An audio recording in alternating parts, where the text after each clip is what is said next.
Hi folks, Puffin here with your Antifa News Briefa for September 16th, 2021.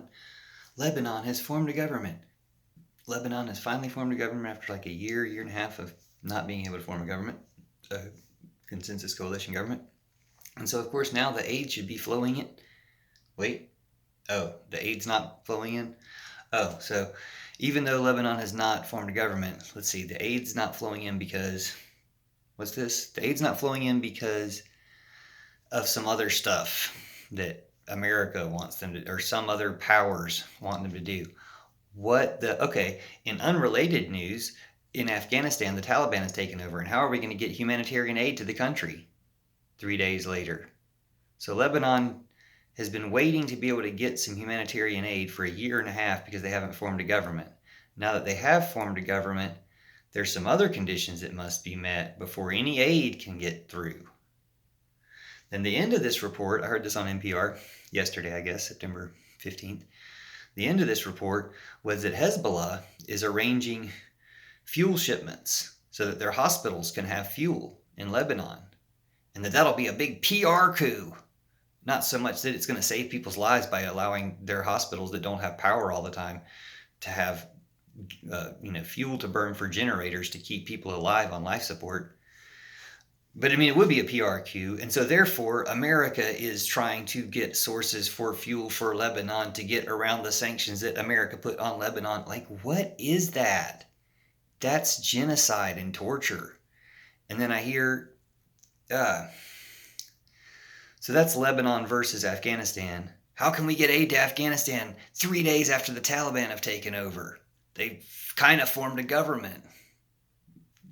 But there's conditions on Lebanon's government before they can get aid. Put conditions on Taliban government, or just bypass the government. Why are we even letting governments? Because apparently Lebanon's problem was people were stealing billions of dollars. People in the government were stealing billions of dollars. Corruption. Why are we even letting the government have anything to do with it? If it's international aid organizations, let the government give you the approval to get the aid to people. How hard is this? I'm sure it is harder than what I just said, but just cut the government out of the picture, or, cut them in for a little slice of the pie. It's still a lot more money than they were having before that they're getting to steal. Just don't let them steal it all. Cut them in for a slice, let them wet their beaks so you can get the aid to the other people, but just, make it basically above board or whatever instead of making it somewhere where people can steal it.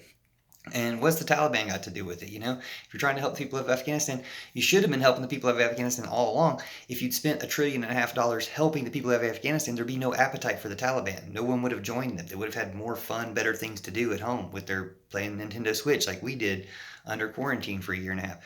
Speaking of which, if you just done $300 for a Nintendo Switch to every household in America and said, please stay home until this is gone, it would have been beat in months, and we would have all gotten better at video games and realized, life can be more fun in even more ways than one. Anyway, back to the news.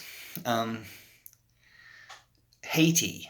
Their president was assassinated by the DEA, or someone claiming to be the DEA, and a bunch of Colombian people have been arrested, but the DEA, American person, is a fugitive. He got away.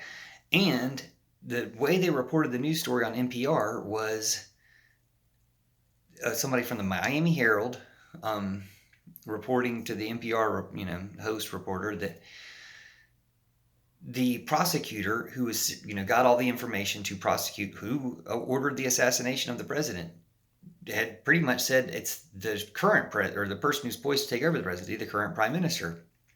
He's the one who called the guy who, is now a fugitive. He's the one who has phone records contacting this guy.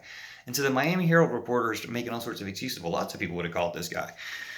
And then also saying, and this reporter, even if the president hadn't fired him, which he just did, even though the president doesn't seem to have the authority to fire him, when they asked him, I think the main host was asking, did the president even have the authority to fire him? And the reporter's response was, well, the reporter or the prosecutor didn't have the authority to charge the president. And the prosecutor didn't, even if the prosecutor hadn't been fired, he wouldn't have had the authority to say that the president can't leave the country. What's he prosecuting for? It seems clear to me that the prosecutor appointed, to investigate the thing, if you remove him, that's like a symbol of guilt. It's a very Trumpy thing to do, except it seems like they're getting away with it. Trump saying, I'll fire Robert Mueller if he comes up with a negative report or whatever. I'll fire these people before they can out me or catch me or something. And why should we accept that in Haiti? We shouldn't. We accepted it way too much here in America under Trump. Why should we accept it in Haiti? But it seems like somehow culturally, the way they're reporting it, we're supposed to accept it. Now compare that to Ivory Coast. I was hoping there might be an actual cricket in my bathroom to provide the sound effects. Crickets. We don't hear anything about Ivory Coast. I mean, I heard that there was a coup in Ivory Coast where the military took over the Ivory Coast.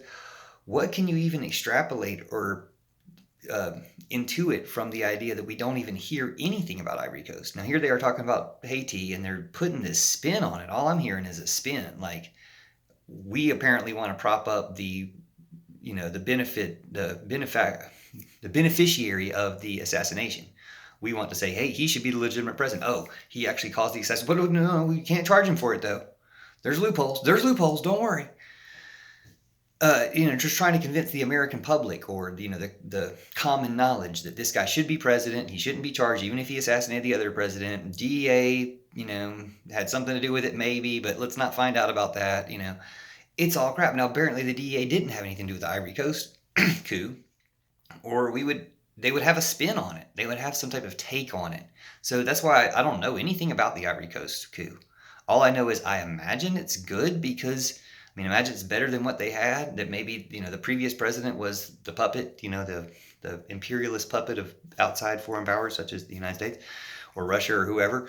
But the coup overthrew him, and we don't know what to do. We don't know, who, we don't have anybody to back there because our guy got removed.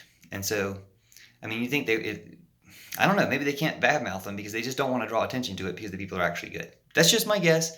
But, leave a note in comments about any information we can get about Ivory Coast, what's been going on there. If I even got the country right, because literally I haven't heard that much about it, so I apologize if I didn't. But good luck to everyone getting actual democracy, because we are prophesied by Jesus to Judas, see my book, The Book of Judas, to have democracy for the first time ever around the same time that these other things seem to be coming true. And throey're trying to threaten it like death throes at the patriarchy, trying to stop us. But we're going to win, so stick with it. Share the word, and thanks for your comments and watching.